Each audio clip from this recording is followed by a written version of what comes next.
Hi, it's Steve. Today we'd like to show you how to change the hot water fill valve on your top load washer. It's a really easy repair. Let me show you how we do it.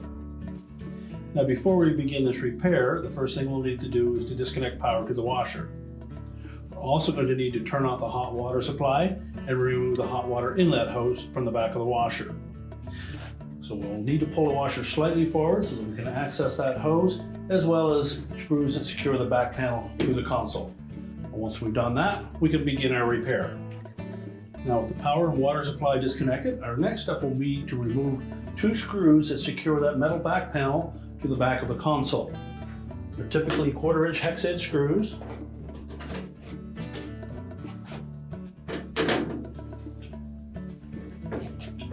And once we remove the screw, just make sure that the panel is not caught on the back of the console.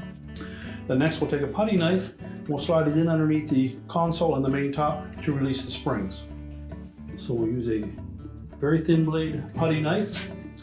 We're just going to go into that gap between the console and the top until you meet the resistance of the spring clip.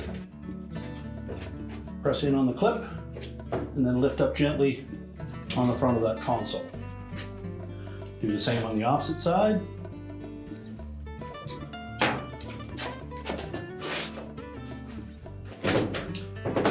And then we want to pull it on the front while tilting it back, and that will release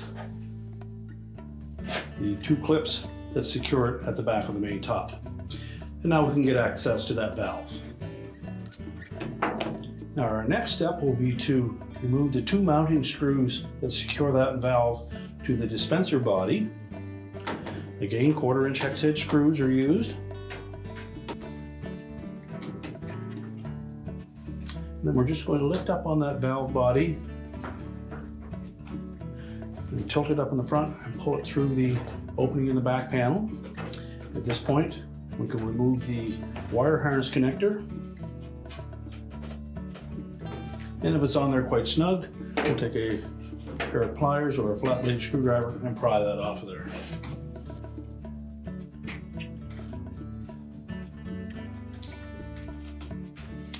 So we can then discard the old valve. Now before we install the new one, make sure that there's no debris in the opening where those grommets will fit. And before we install it, we're going to just add a little bit of dishwasher detergent or some lubricant on there so that those grommets will slide in freely and not bind up.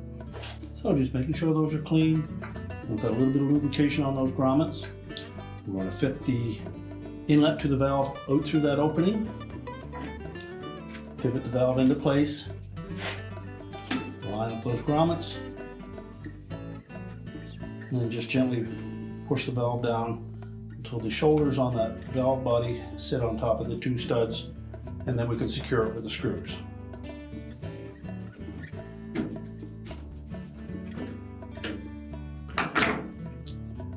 Next, we'll reconnect the wire harness connector. Make sure it fits firmly onto the terminals. And then we're ready to reinstall the console. Now when reinstalling that console, we want to make sure that we engage these hooks at the rear of the console into the rear openings on the main top.